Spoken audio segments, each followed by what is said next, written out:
अच्छा बैगन, एक बात बताते हैं तुम्हें, जब हम लोग बूढ़े हो जाएंगे तो हमारा लाइफ कैसा होगा, तो उसे मैं तुम्हें गाना में सुना के बताता हूँ। तुम सुनना पसंद करोगी ना?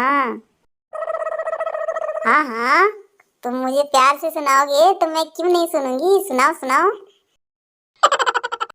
अच्छा सुनाता हूँ, एकदम ध्यान से सुनना, बहुत ही मजा आने वाला है।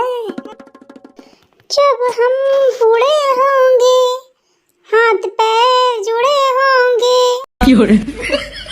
दवाइयों के बूढ़े होंगे, पैसा बर्बाद करेंगे, जवानी याद करेंगे, जवानी याद करेंगे,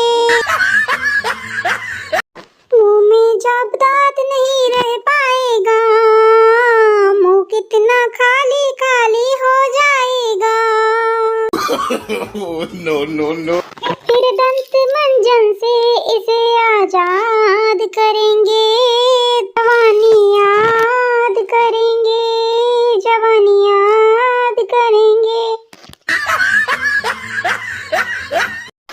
जब चिकन मसाला खाने को जी ललचाएगा, अरे खा ना सकोगे, मुंह में पानी आएगा।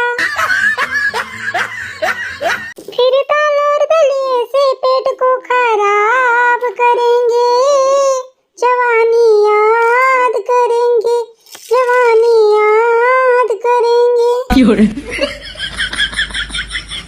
वाह वाह वाह, क्या तुमने बात कही, दिल मेरा गार्डन गार्डन हो गया। I love you.